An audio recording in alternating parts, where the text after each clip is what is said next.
this, and I'm going to talk about this. Actually, fuck it. I'm going to talk about it right now. Hello, and welcome to the Weeder Life podcast. I'm your host, Erica Weederlight, and I am the CEO and founder of We the Light. I help humans who feel inadequate, broken, self-conscious, and shamed around their sexuality to reclaim their aliveness, their power, and to have a renewed relationship to pleasure while preparing themselves to feel hella confident to date others and themselves. AKA, I'm guiding people to live their #best lives. I have to give you a fair warning. I do unfortunately swear like a drunken sailor, so if you do have little ones by you, just be sure to pop in some earbuds. All right, friends, let's buckle up and let's rock it to this week's episode. Ooh, oh me, oh my, I'm feeling it. I'm jazzed, I'm nervous, I'm excited.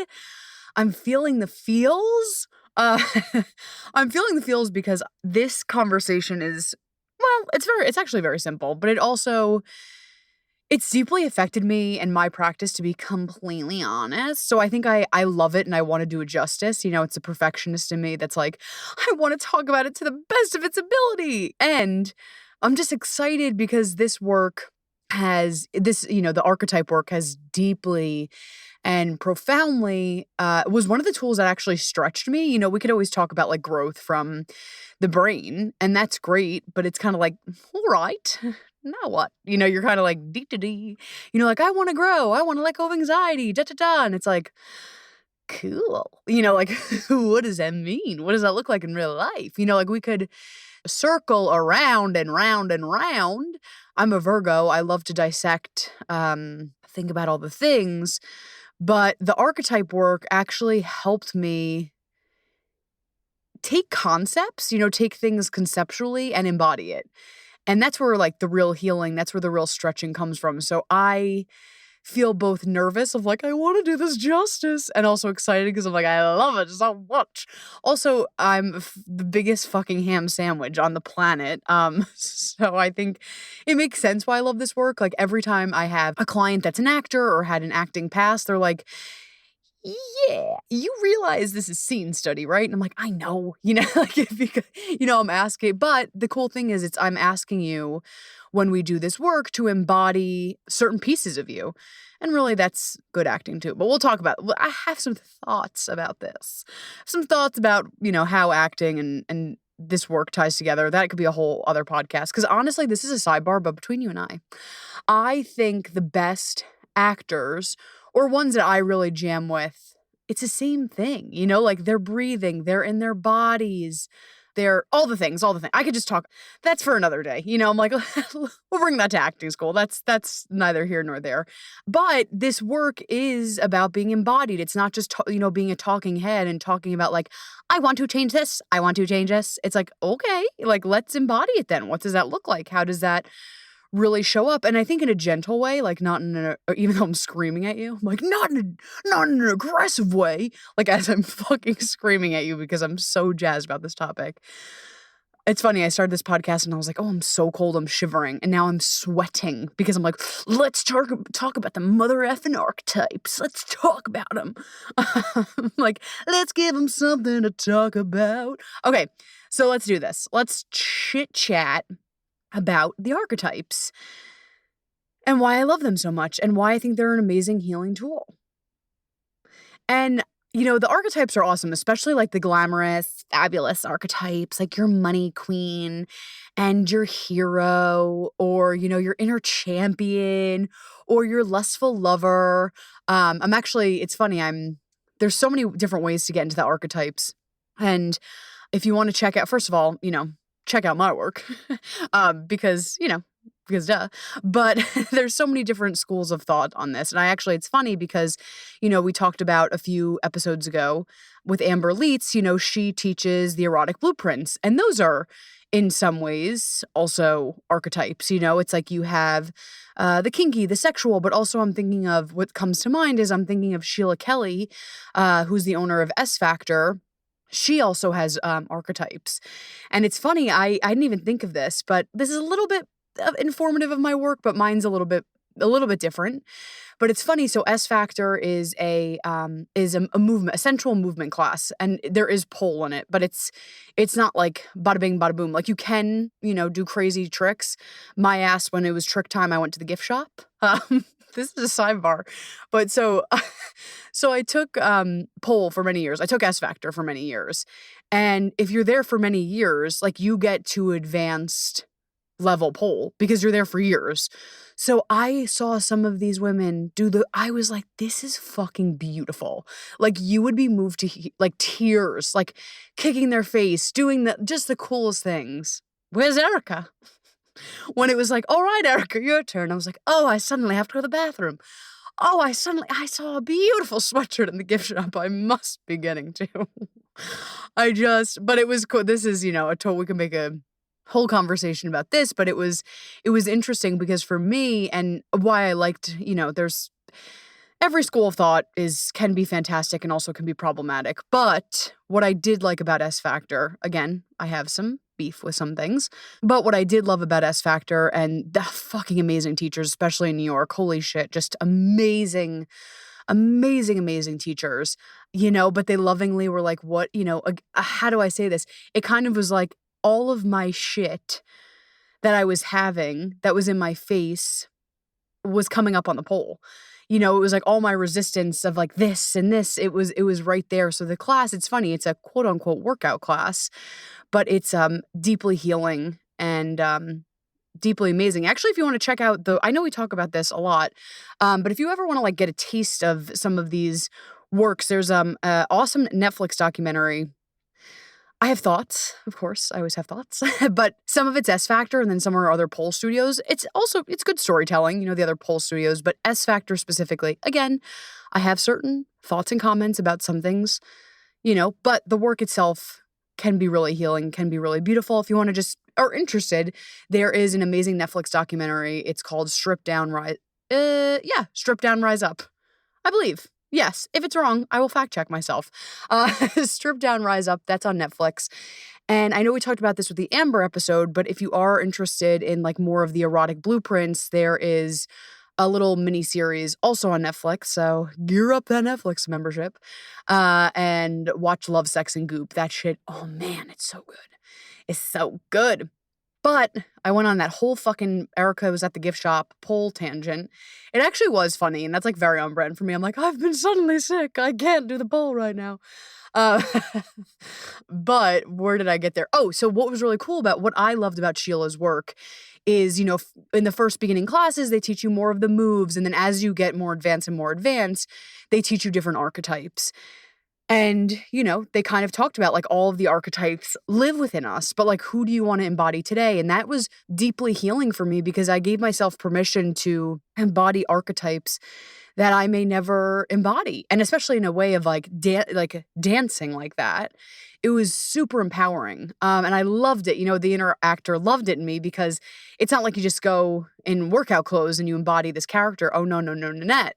It's funny because Sheila's also an actress, so it makes sense why this theory, it's very connected. But what's interesting is with these classes, you also would show up and you would dress up, as the archetype. If you wanted to, sometimes we didn't, but if you wanted to, you would also dress up as the archetype and you would bring, in the advanced levels, usually dance alone or you dance like you are the main person and people may dance with you. So you find a sound. And what's so interesting, this is like, again, total sidebar, but it's so funny, right? Because it's like, we think we know. And we do, like, I know I always like pop on certain songs because I'm like, I like that. But what I loved about S Factor was it gave permission for other pieces of me to show up. Like, I was never listening to this dark, scary music before. I was never listening to this like very deep, soulful music. But when I gave myself permission to be in the lustful lover, it's like, how does the lustful lover dress? How does she show up? What music does she listen to? How does she get moved? What does the champion look like in my body? I'm trying to think of the other archetypes, the shy, reluctant enigma. Like, what is that? And so again, how I do archetype work is a little bit different than Sheila, but there's these awesome, amazing schools of thought that can be deeply healing because it's not shaming the shit out of ourselves of that piece of me is weird. That bleh, stuff it down, stuff it down, stuff it down, stuff it down. Like it gives permission for us to fully celebrate all of the pieces of us. And that is one of the many reasons why I love the archetype work, because it's celebrating the shadow. It's celebrating the badass. It's celebrating all these pieces of you instead of crucifying them and wanting to shove them down. And it's so funny because we're really cute. Our brain is really cute, right? Because we think, oh, if I shove this down, it's going to go away. Yeah, bitch, that's not how it works. It's like, the deal. It's like when we want to shove shit down, usually that voice comes up louder and more aggressive. And it's funny because when I do this archetype work, with my clients and we do, pretend more like shadow work and we work with more of their like shadow or their self-saboteur or, want the stickier parts of us, they're like little, shadowy lurker energy. They're very fearful, of course, because they're like, I don't want this piece of me to come up. Like, is this going to destroy me? And so often we talked about this a little bit last week, like about the anxiety, like my anxiety, Bertha, she's back better than ever. But like when I allow myself to look at these swampier, darker pieces of me, when I have a conversation, right? Because here's the thing, we don't want them driving the car. We don't want them leading our lives. But if you try to get in the car without them, they're chasing you down the highway. So my thing is I'm like, all right, Bertha, all right, shadowy pieces of me, you're not driving the car. Like the inner queen, the inner higher self, that's who's driving the car. You're welcome to sit in the back though, of course. You want snacks? You want some goldfish? Like they're welcome to come in the car. Leading the car, not so much. But it's so funny because so often when I do this work with my clients, and honestly even myself, when we find these darker archetypes, quote unquote darker archetypes, so often they're not just like nasty for no reason. Like when you're willing to have a conversation with them, so often they have a purpose, or they started with a purpose and it kind of got a little crunchy all over it. It kind of got a little Frito Crunch on top of it. But so often they started with a good intention of wanting to help you. And it kind of got a little skewered to fear. And then they feel like they had to manipulate. And then it got a little whammy whammy. I don't know, whammy whammy. Put it on a t-shirt. Let's fucking call it a day. Whammy whammy? Okay. Oh, she's got treats for all today. Whammy whammy, people. Yeah. So does that make sense? Like so often we villainize these shadowy pieces of us. And so often they just need love. They need attention. So often they're like, hey, I actually was coming to tell you this. That's all I needed. Okay, bye. But we're so fucking petrified of them that we have to stuff it down. Again, do we want them leading the show?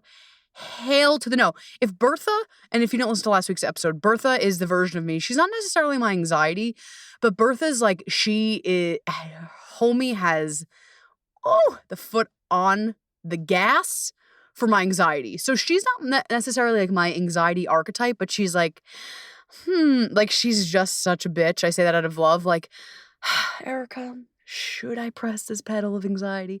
Maybe I will. Maybe I won't. I'm like, you are such a little fucking tease, Bertha.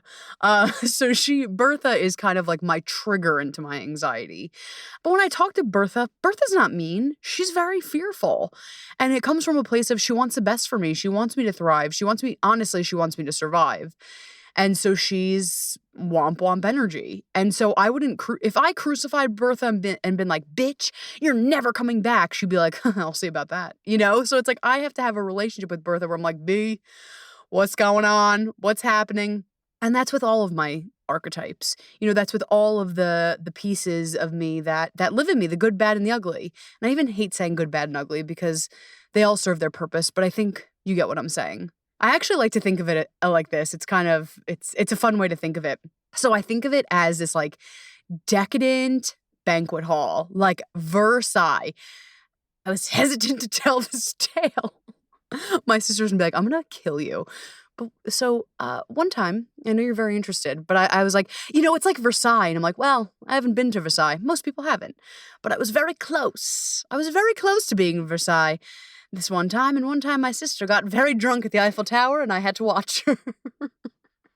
And now it hangs over. It's our big joke that we were going, we're on this family trip, and my mom's like, "Holy shit." They probably were like, "Get this fucking American out of here." But I'm like, "Holy shit, we're going to Versailles. I love it. Oh, I love the tchotchkes. We're gonna have a great time. It's gonna be fabulous."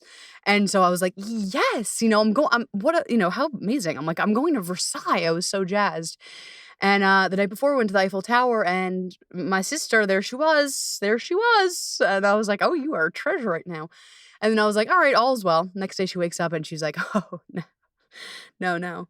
And so our asses we found a American cafe in France. Like, just how tragic are we? We're trash. Like eating fries. And I was like, "You bitch." And then after, my mom's like, "You two are schmucks." She's like, you both are assholes." And my dad's like, "Hey, it really was great." I'm like, "All right, all right, all right." So now it's the Weederlight joke. My mom's like, "You two are such schmucks." She's like, "You should have left without her. That was her issue." Uh, so I always say, it's funny, I always say to my clients, I'm like, "We want to picture it like Versailles." And I'm like, "Actually, I have no idea what the fuck Versailles looks like, but I have an imagination." And you have an imagination. If you haven't been to Versailles, which most of us haven't, I can thank my sister. We can imagine this beautiful palace, right? Like, and everyone's palace looks differently, which is cool. Like, you may have more like, yeah, more like, yeah. A devil came out of my soul. More like red lights and, maybe like comfy, cozy couches. Someone may have the more traditional, I wouldn't know, Versailles banquet. Someone may have, but I want you to see like a glamorous, your version of like a fab, hot ass banquet hall. Like, maybe it's coachy cozy, maybe it's, whatever that looks like for you. I'm also noticing now I said coachy cozy. Coachy cozy. I think it's cozy, whatever it is, whatever that looks. It could be couchy cozy. It could be that too. Whatever, if it's supposed to be for you. But that like elevated version of you where you're like, "Okay, I feel fabulous in this space. Like, I feel fabulous." And like a banquet hall, we have all these fabulous chairs, right? And for me, it's Erica Enterprises. Thank you so much. Um, We the Light LLC, here we are. But this banquet hall, Erica Enterprises, hashtag let's get the merch. There's all these different chairs, and all these different chairs accompany all these different versions of me. And there's the shadowy, crunchy, crawly version, wibbly wobbly, whatever the hell I said before. Like, there's the shadow, there's the self-saboteur, there's the boss bitch, there's the CEO, there's the money queen, there's a little inner child. Maybe there's a little cute little wild inner child, and maybe there's like the more adolescent one, the one in high school. There's the nurturer. There may be like a dominatrix. There's all of these pieces that we have in us, and I like to think of it like a banquet hall. And why I love this is that this all can live within us. This all does live within us. We're not one note. We're not one shade. There's many textures, and there's many pieces of us. And so often, and I love this, and I talked about this before, but bring her back in. I always do. I'm going to talk about her twice today. But Regina Thomashour, Mama Gina, she talks about this a lot. She talks about this more on the emotional scale, but she says, like, okay, the piano has 88 keys, right? And so often it's like we only play one note. We only play one note, one note. And it might be like a great one note, but it's like there's 87 other keys to explore. And she talks about that more and like expressing and being with your emotions. But for me, that also applies here. It's like, I only feel safe. It's like this society teaches us like you can really bounce between like one or two. Otherwise, it's like you're erratic, you're wild, you're not consistent, you might be too much, so it's like it feels societally more safe to play with one note of like, "Hello, here I am." Like that, I guess that's my one note. But it feels a little bit more vulnerable to play with the other stuff, to embody the other stuff. And that's actually something that I hated about the acting biz is I hated that I was never fully seen. I don't like not being fully seen, and we'll talk about that later. And I know it's a business, and it's like it's not personal, and it's kind of like, all right, we're not talking about your feelings, Erica. Like we got to move. Are you casting this part or you not? But that was one of the underbellies I hated about the acting business because you're one or the other. You're this or that. And I'm like, that's not fucking true. Like humans are nuanced and we have, creepy crawlies and we do have magnificence and we have all of these pieces of us that make us whole and human and real. And so I would fucking hate that because I can be goony as fuck and I could be damn sexy as hell too. You know what I mean? Like I can be so much. I'm thinking of all the pieces of me that come up throughout the day. Like, Lord, hear our prayer. Like I could be funny as fuck. I could be deep as fuck. I could be everything as fuck. I could be in my sovereignty. I could be messy as hell. I could be having an anxiety attack. It's all coexists. And again, that's why I hated acting. Because it was like, oh, you're the funny one. Oh, okay. Like funny people have feelings too, or like you're the sexy one. It's like, okay, like let's give some depth here. And so, obviously like great actors coming back to acting, but if you've seen like great art, you see that, good actors are a whole human. They're a whole human. You see them, you see their humor, you see their darkness, you see them as a full person. But, when you go to these auditions and you're auditioning for a three-line part, they're not like, can you give us your nuance of your soul? They're like, how you reading the line? It's very one note. And that gave me a little bit of agita about the acting biz. Again, I understand where it comes from. We're not going to pour our heart and soul, but apparently we're really talking about acting today. It's really up. But I don't know why I thought of this, but so at this time in space when this was recorded, Meryl Streep, shall we take a moment of silence for the Queen, Meryl? All hell Meryl. But during this time, Meryl Streep, I believe, is promoting, what's the movie called? Don't Look Up? Don't Look Up. And she said on an interview, again, I didn't see the whole thing, so I'm going to butcher it, but I think she said on a Zoom interview with the whole cast, something to the effect of like, when I watch The Housewives of Beverly Hills, and people have been losing their minds that Queen Meryl watches trash TV. Like people were losing their mind and it's so silly. It's such a silly example, but I was thinking about it and I'm like, that's so funny and fascinating because even Meryl, who, no offense, why we love her so much is that she plays complex people or she plays people and makes them hella complex. Even think of Mamma Mia, like you could play that shit one note, you could be like, Mamma Mia, here we go again, my, how I missed you, like you could play that shit. But Meryl made it, all of her parts. That's why we love her. She makes her roles so nuanced, so human, so all of it. And it's so funny because, especially we do this to celebrities all the time, but I just thought it was so interesting that we think of Meryl in this one way of like this actor. And it's like, God forbid this actor watches trash TV. First of all, that trash TV, which is fantastic, probably informs her acting and gives her insight into other people, other sides of humanity. But why can't this person be a mother, be a phenomenal artist? Why can't this woman read Oscar Wilde and also watch The Real Housewives of Beverly Hills? Why can't that happen? Like why do we want to put people, we want to desperately put people in boxes and play one note.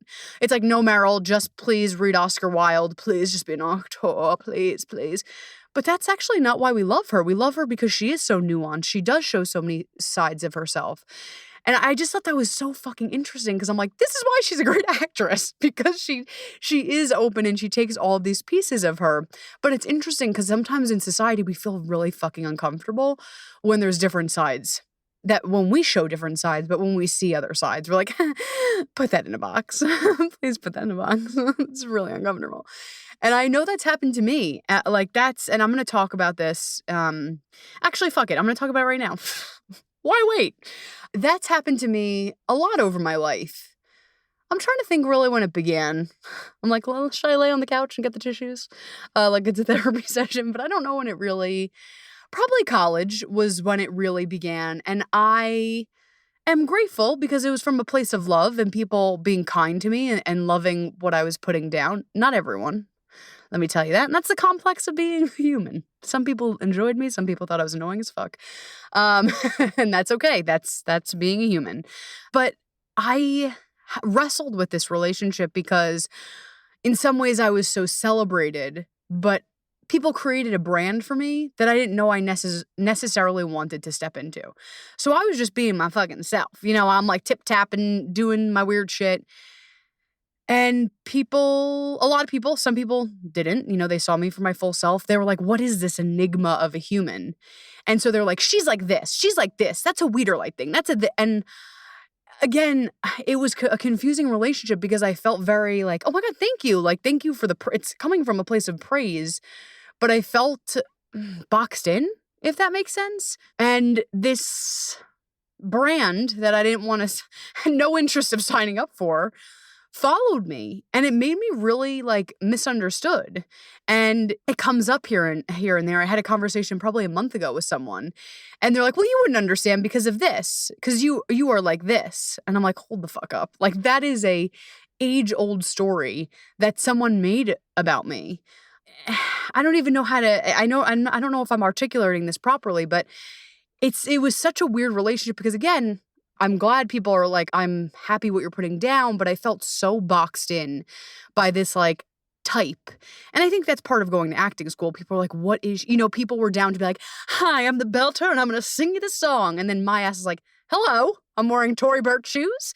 Today I'm going to sing a song from Adele.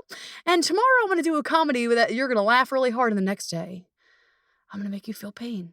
So I understand that there was an impulse to be like, what the fuck is this girl's brand? And they really struggled with me, at the end, because everyone's like, I'm happy to be this brand. And not everyone, like they wanted us to kind of, for musical theater, kind of go into a more niche thing. And I remember everyone's wearing dresses, and then I was like, wore like a blazer. I was like, I don't know. I can't be put into a fucking box. And again, I hated acting, but I was like, I'm not one fucking brand. But I really had resentment against that. And again, it came up like a month ago. Someone's like, well, because, you don't know how to do this because of this. And I was like, what? Like, this is such a specific, like, this is so interesting. And recently, my one friend will know this story, but another feeling of misunderstood happened a few years ago, and a tragic event happened. And I was there when the event happened, and their reaction was, protect Erica. Nothing bad has ever happened in her life. And me and my friend laugh about this because they're like, have you met me? Again, let's have a huge disclaimer. Have I had a life of privilege? And fuck yes. Like, I don't want to take that away. Absolutely. And if you've listened to last week's episode and you heard about lots of my trauma, that's a bunch of bullshit. And so it's funny because I've noticed that I've been cartoonized? Cartoonized. Is cartoonized a word? Cartoonized. What? Maybe this is why, because I'm a fucking whack attack. But I've been turned into a cartoon because I think people are like, what is that? So like, let me, she's so happy. She's so funny. She knows no pain. Or, oh, she wears Tory Burch flats. That means she's bougie. So there's always been these like, again, probably college on. Now it's stopped, but I've noticed, it stopped a little bit, but I noticed that people wanted to put me into a box, and it felt really fucking uncomfortable. And it's really interesting. Why I wanted to talk about this is it connects to my archetypes. So yesterday, I was talking to my coach, and I will humbly brag. I brag. I mean, I've had this business for so many fucking years, and I brag. I'm really proud of myself, like where it's gone and the people I've met. Like, I am celebrating the shit out of myself. Go, Erica. And I brag in the last few years, it's only gotten better. Thank fucking God. Like, it's only gotten better and better, and all the things. And ... with someone like me, I will brag, that has fucking years of experience and training. And, some of these coaches that come out, they do less than half, 25% of what I do, and they're charging 12 times the price. So, again, am I proud of my accomplishments? Fuck yeah. Like, I've grown so much, I wouldn't change it. And my coach and I were like, this is a little crunchy. What's happening here? What's going on with the money? Why are we being cute? Are we doing well? God bless. We could be reaching for a little bit more, though. What's going on? And it's funny because I found that I had a lot of charge around money. And I had a lot of charge around the bougie archetype. And it's funny. So, like I told you, the one archetype that people are like, oh, you're a cartoon. You have rainbows coming out of your ass. Like, that's one archetype people like to put me in. And they're like, oh, Erica, you're rainbows and butterflies. And I'm like, bitch. Oh, bitch. You know, like that's one archetype. And another archetype is she's so bougie. She's so bougie. And I didn't realize I had a real fucking kinky ass push-pull relationship to being bougie. This sounds crazy, but go with me. Who doesn't like a good steak? Who doesn't like a good surf and turf? Who doesn't like, and I don't even care where it's from, but like, I do like to feel good. I do like to, some days right now I'm in a fucking robe and looking like a hot mess, but like, I genuinely enjoy, it doesn't matter where it's bought from, but I genuinely enjoy putting accessories with outfits, with bags, with makeup. Like, I am a ham. And sometimes I'm like, the last thing I want to do is blow out my hair. But I genuinely love that. And it was confusing because I was forward presenting as bougie. And yet I had so much shame about being bougie because everyone would be like, you're so bougie. You don't understand because you're bougie. You're bougie. You know, you're this. And I was like, who the fuck wants to be thought of as bougie? And I felt very misunderstood. My coach kind of nailed it. She's like, you don't want to be labeled as bougie because you think that's bad. She's like, you want to be seen as like the little girl, which is so me, like the little girl that's like hugging people and is like, welcome, you know, like you want to be seen in this like playful, inclusive, like loving, warm way. And you fucking hate that people sometimes don't see you as that and they'll only see you as a Tory Burch flat. And I'm like, yeah, that's it. She's like, but you do desire a Tory Burch flat sometimes. If someone gave you a Gucci bag, would I say no? I'd say no, pack that shit up. You know, I'd be like, where's my gum? I'm putting it in the purse. You know, like, so, but I had this really interesting push-pull because when people are like, oh, okay, all right, Versace, okay. I was like, yeah, sure. I love it. I love feeling good. But you're not seeing me. You're not like, I sure, give me the Versace gown. Okay, Donatella. You know, like, give me that. Like, that. I'm not going to say no. I want to take good care of myself. I want to show up. But like, when people stopped at that, it felt painful. Because I'm like, you're not seeing me. You're not seeing the real me. And we found, this is going to be like, whoa. That's one of the reasons why I was having financial kink around my business is I didn't want to be seen as bougie. I didn't want to be seen as bougie. I wanted to be seen as that like, welcome to my inclusive club. And of course, you still could be bougie and have an inclusive club. But my homework that my coach gave me, she's like, you got to make it right that you're bougie. She's like, you can both be bougie. You could be bougie and fucking heart healer. You know, like that, they both can coexist. And so now my work is getting right with my bougie badass self. You know, I can be hella bougie. Ooh, it gives me the chills even saying that. You know, I can desire to be bougie and also like not take it that seriously and know that there's bigger things, you know, like they all can coexist. And it's funny because so much of what I'm saying is about reclamation. You know, we were talking and she was giving examples of like, okay, so your thing is that you have like shame around wanting to be bougie, right? So you're like, oh, little old me, like, no, like it's just a bag. But, you know, like I have that shame. And she's like, some people have like slut shame, you know? And she's like, we need to, like that, they might not even be a slut, you know, but it's like, we need to reclaim that.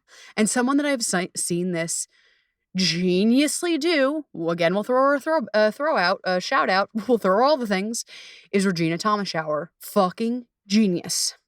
So she has many books, but one of them is Pussy, a Reclamation. And it's just on so many perspectives, it's just so fucking smart because her idea is, right, it's like, you know, I mean, I say fucking pussy all the time because I've been in this work, but someone that may hear me say that might be like, ooh, my back is getting some chills. You know, like I feel a little weird. Because it's, you know, it has a really negative connotation in this culture. Like it's just a one that you're like, yikes. And so Regina so geniusly taught her students, you can't be hurt by this if you reclaim it. Same thing with slut. You know, if you're like, I'm gonna own slut. Again, we talked about this yesterday. That's why I'm using it. Like, I'm gonna own being a slut. If someone says you're a slut, you're like, okay. With me, if someone said you're bougie or, you know, you like that, actually, it sounds weird. It hurts me. I'm like, no, you're not seeing the whole me. You're not seeing me. You're not seeing me. But if I own, fuck yeah, I'm a bougie bitch. I'm a bougie ass bitch. I'm like, let me shower in the champagne. I actually have no interest in showering champagne, but let me shower in the champagne and I'm a full fucking human. If I own that, I can't really be hurt by it. And so Regina, geniusly, instead of making pussy be creepy crawly, it was a reclamation. And so she teaches her students. It's funny because if you're in Regina's work, so often people are like, oh my God, and it's from a place of celebration.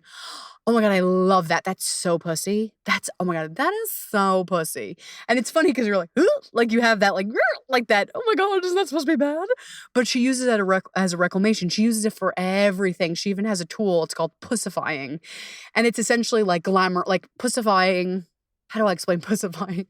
It's essentially like glamorizing your space. You know, like you want to pussify it. So instead of it being like womp womp energy, she'd always be like pussify it. Like how do you make it more fabulous? It's really an energetic tool, but like how do you make it more fabulous and fun and this and this and this? So the cliff notes of that is that she took something so demeaning, something that was so filled with shame and made it a total fucking celebration. Made it a total reclamation. And that's part of the archetype work. Instead of being like, I feel shame for a part of me. Yeah, there's a part of me that's like this fucking, you know, there is a part of me that is, you know, barefoot, walking, doing the healing work. And then there's another part of me that's like, let's go, swipe the credit card. You know, like that could both coexist. But when you don't shame the shit out of yourself, it feels more free. You know, you're accepting. That's real self-acceptance, that all of these pieces can coexist. And it's cool because it takes away the like good, bad thing. I hate when people are like, there's bad people or there's good people. People can do bad things. People can do good things. We are such nuanced human beings with so many complex thoughts, feelings, contradictions. And this gives you permission. I don't want to be fucking one note. I don't want to be just bougie. I don't want to be just a healer that makes $4. You know, like I want it all to exist. I want to be alive. And like, I don't know about you, but I don't know about you.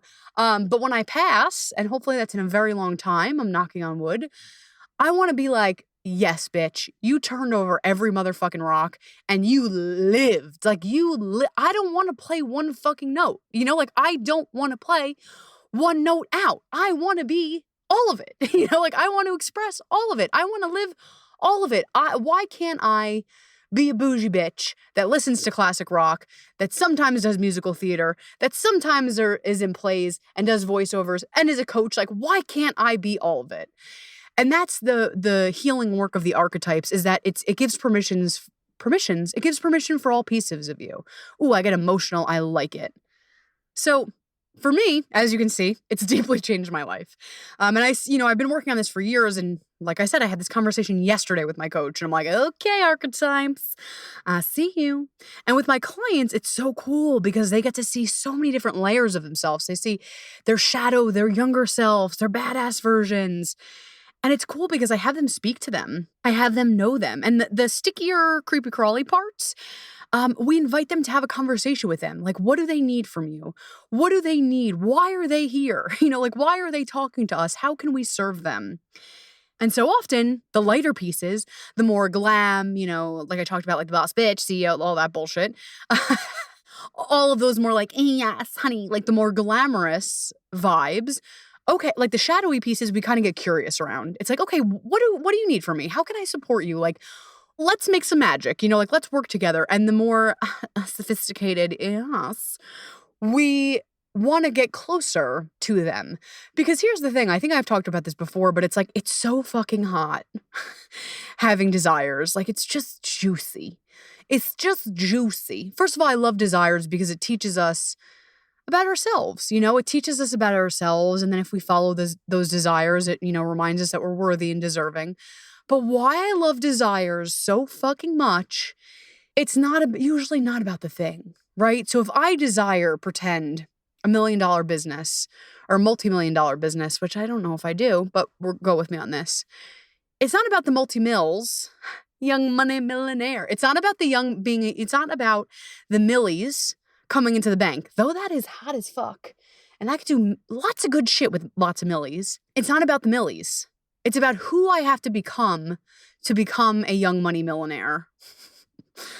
I'm like Lil Wayne, you want to sponsor me? But does that make sense? Because yes, it's fantastic if you you become and be in partnership with the love of your life. It's amazing if you make millions of dollars in your business. It's amazing all these desires, all these, arbitrary, artificial, all the desires. They're great. But where the real magic happens is who you are becoming on the way there. So let's take the millie. This is why I did this one, because it's easy to explain. Yes, please, Chase, send the dollars to my account. I take this money in checks, traveler's checks, Venmo, Cash, PayPal, whatever. Like, we'll take it.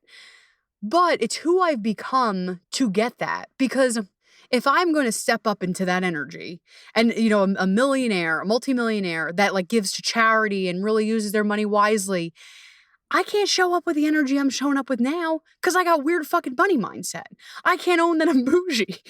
I would have to do, and that's okay.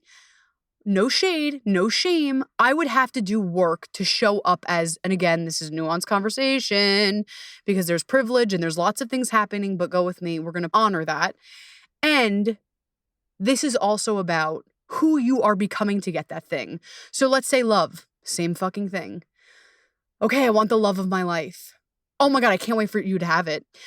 Who you are becoming on the way to getting that, oh, that's gold. When I was doing my love journey, I'm so fucking blessed and happy that I have an amazing human by my side, but like, I look at the work that I done and I'm like, yes, you bitch. I am so fucking proud of you. Like, I did the work. I had to really look at myself. I had to move blocks. I saw I was showing up in so much fear. So I had to keep asking myself, how can I show up in love? How can I be in the energy of love? I had to honestly transform. I had to not hate men. I had to become and step into a different version of myself. Same with money. If I want to have this, again, we're using this example because it's clean, it's easy, a multi-million-dollar business, I have to show up differently. I can't show up with this. I can't show up with crunchy, crawly, thoughts.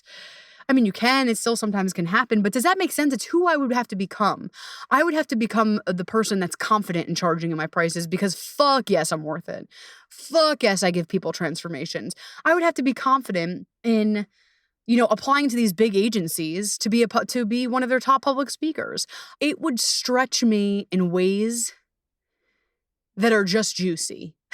So desires are phenomenal because it gives us, a point of reference. But who you have to become to get that thing, oh shit, yes. Let's take actors. To be, this level of acting, yes, you have to take action steps, right? You got to go in the auditions, you got to get the headshots, you got to do the things. But for you to continuously show up in a positive mindset, keep going, like, it's yes, I want you to get the thing, but who you fucking become to get the thing, mamma mia. There's nothing fucking better. You know what I mean? Like, there's nothing better. And what's so cool about like this year, my business has taken off significantly, so more doll hairs, an amazing partnership. God bless America. But who I've become as this woman that's leading with love, as, this business leader, like who I've become, shit, you can't put a price on that. And that's why I'm obsessed with this work so much. I think you could hear the passion in my voice because it changes people. When I see clients do this work and they're like sitting with their shadow and they're like, they're not that scary. Oh, they actually have insight for me. Or I see them being like, oh, this badass version of me. I'm going to start, when I see them start showing up as them, there is nothing fucking more rewarding. There's nothing juicier than a client that feels like they have to play one note. They have to show up as a shell of themselves being like, oh, bitch, no, I'm showing up as the full spectrum. Like that shit is so rewarding. And that's why I'm obsessed with what I do. I talk about every episode. I'm going to make it brief, but we got to talk about it. You know the deal. Every month I open up a handful of spots because I want this work. That's one of my things is like, I really want this work to be accessible to everyone that wants it. That's one of my like, I don't want to say cruxes, but like crux. One of my Horcruxes. Harry, it's one of Voldemort's Horcruxes. Oh, Lord. But it's one of my Horcruxes is that I want this, sometimes to my dismay, like I want anyone who dismay, would that make sense?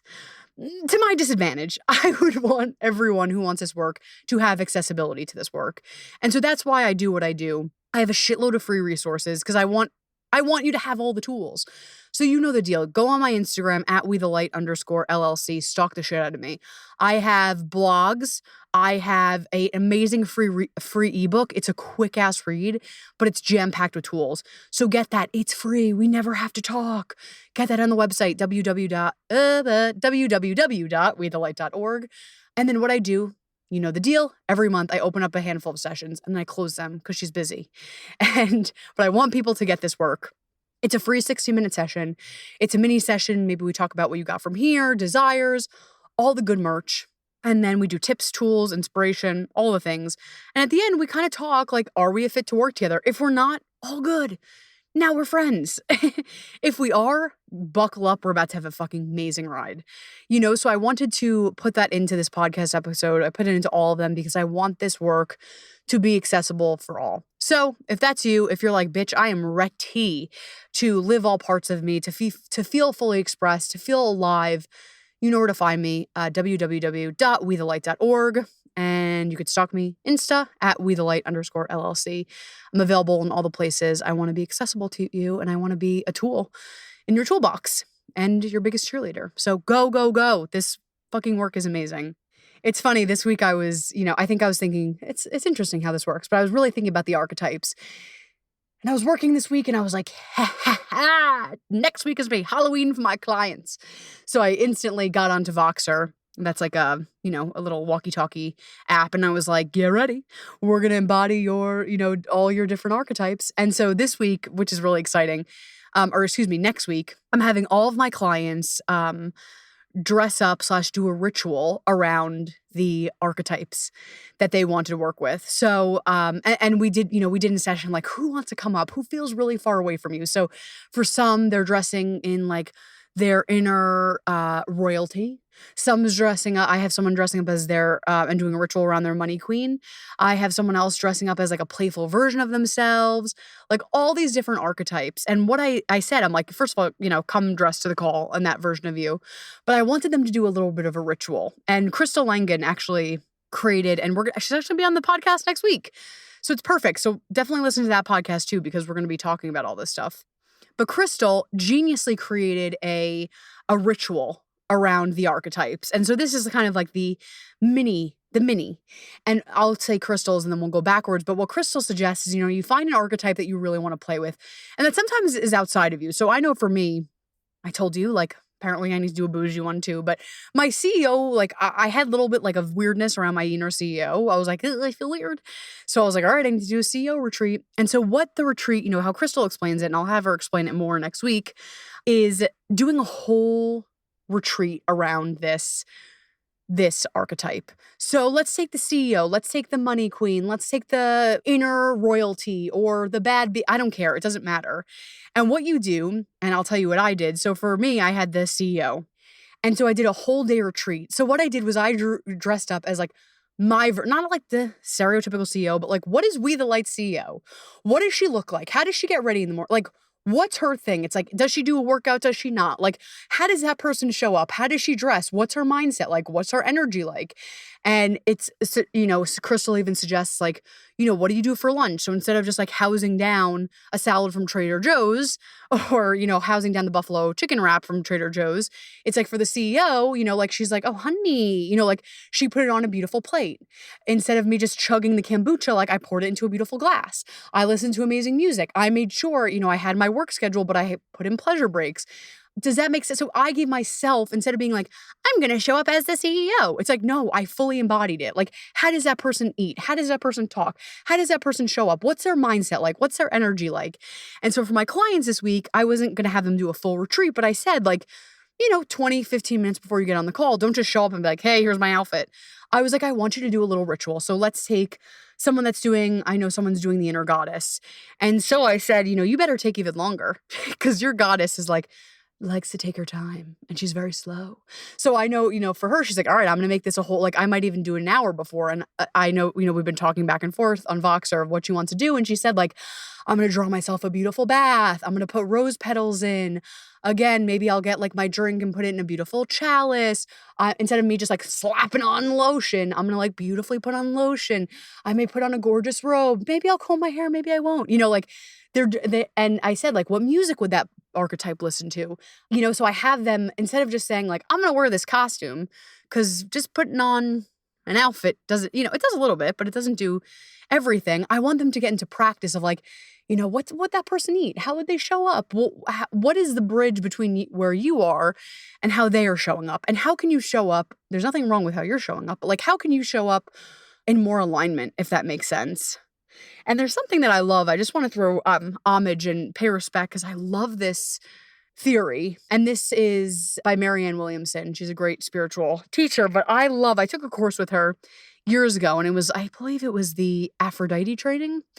And she was saying so often people are stuck into one archetype. And for here, she used more of the stereotypical female goddesses. So feel free to use anyone that resonates, if it's any non-binary royalty, if it's gods, if it's, it could be even fairies or angels. It doesn't have to have a gender, but for this, it was gendered more on the stereotypical goddess path. But she was saying so often we are in, again, it's the same shit. We're playing the same note. We're playing the same note.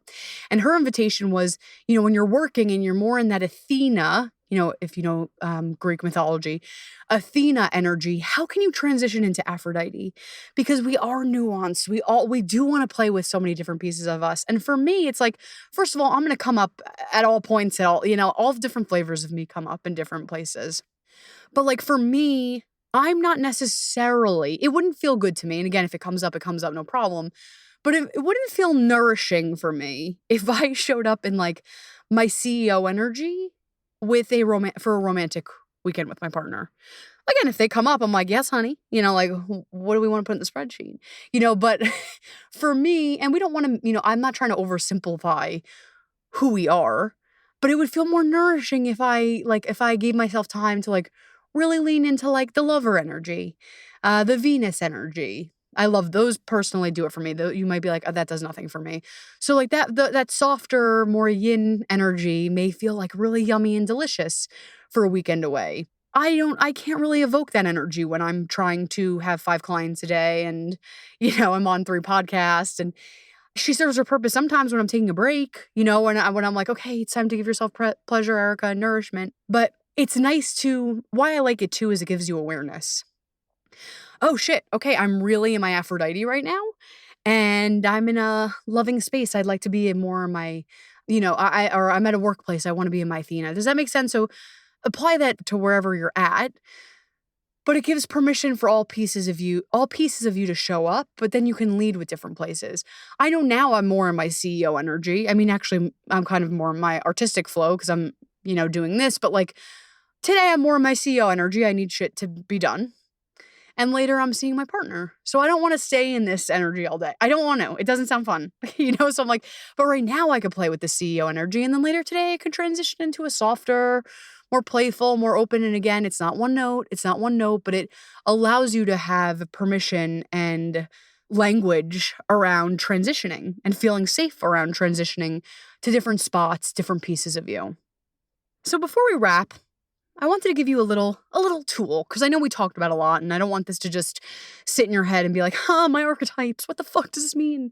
Again, if you need to reach out to me, I'm happy to give you tools and tips and tricks of how to start to play with these different, maybe the more, all these different archetypes. I could go on and on, but I am happy to help you come up with something where you can honor all the pieces of you.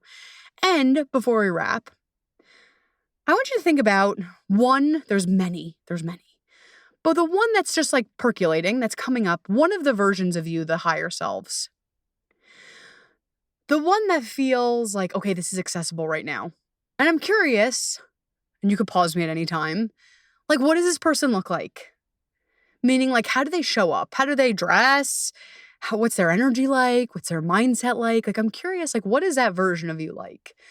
What is that version? Who is that version? Who is that person? Who is that person being? That's a big thing. Not really what they're doing. That's cool too. But like, who they're being. I'm really curious about that. How does that person show up in life? How are they confident? How are they? I just want to take a moment, and I might be quiet for 1 second. And maybe we could evoke a little conversation with them. And I want you to ask them, do they have any insight, advice for you? Maybe they don't. Maybe they do. What's their advice? What's their insight on your life right now? How could they inspire you? Great. And then my question to you is, how can you start showing up as them? Again, we want to be in fully acceptance of where you are. We want to celebrate the shit of where you are. There's nothing wrong with where you are. We're celebrating you. We're acknowledging you. And it could be nuanced. And can we celebrate where you are? Love up where you are? And is there a way to lovingly stretch yourself to start showing up a little bit closer to them? A little bit more in alignment, a little bit more loving. What would that look like? What's that masterpiece like? Where you're accepting yourself, you're loving yourself now, you're not showing up from a shameful place, but what would it look like if you start to embody their energy more? And like I said, for me, it's it sounds so silly, but me embodying my CEO, me embodying this bougie piece of me, it helps me stretch in ways that feel really uncomfortable, but it helps me rise. Because then I have to confront some of the mindset. I have to confront some of the limiting beliefs. I have to confront some of the pieces that I don't want to look at, sometimes that I feel unworthy and undeserving. And so that's why this archetype work is so important. It's not that you're wrong and you're broken as you are. No. These pieces are already inside of you and they're just giving you inspiration. They're not do this instead. It's, hey, this is inspiration. This is exciting. And the cool things is these pieces are inside of you. I do this work all day, every day. And I've never seen an archetype look similar. Yes, they may both call themselves, royalty or rock star, or they may have the same title, but how they show up is so different. And that's because it's your specific flavor. It's your specific uniqueness, charm, nerve. Thank you, RuPaul. But it's your specific flavor. And so that's the whole point of this, is not going outside of yourself and creating a whole fake thing. It's that this specific nerve, uniqueness, talent, and charm it is your specific sauce. It's a specific recipe. Every person I see, again, may have the same title, but it's a completely different recipe. And there's a reason why your recipe is the way it is. You may add a little bit more salt or sugar or this or that, and that's supposed to be like that for a reason. And I don't want you to turn yourself away from it. I want you to step into your uniqueness even more, because it's a beautiful gift. And I know you don't want to play with just the one key. There's 88 fucking keys. Even if we start playing 10, that's fucking amazing. It's amazing. And I want to remind you that, again, it's not outside of you. It's inside of you. All pieces of you. All parts of you. They're worthy. They're deserving. They're special. They're needed. You are worth more than just playing the one note.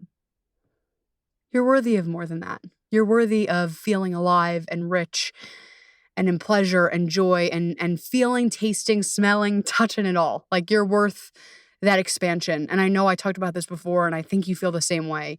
But when we go, and I think you feel similarly, correct me if I'm wrong, but I think we both want to say, yeah, I fucking lived.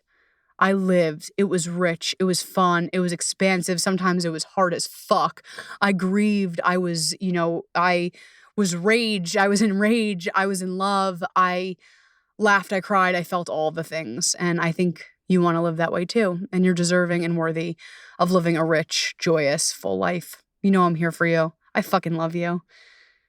Go be with your bad self. Actually, go be with all your bad selves. I love you. Thank you. Seriously, thank you so much for joining me on today's episode and on this podcast journey. And if you loved what we talked about today, and you know another human who could definitely benefit from what was discussed, I would so appreciate if you would go ahead and share this podcast with them. Don't forget, hit subscribe or follow so you never ever miss an episode. And the great news is you can always follow me, my work, my blog, my podcast on my website at www.wethelight.org. And hey, remember, life is so much brighter when we shine. I'll see you next time.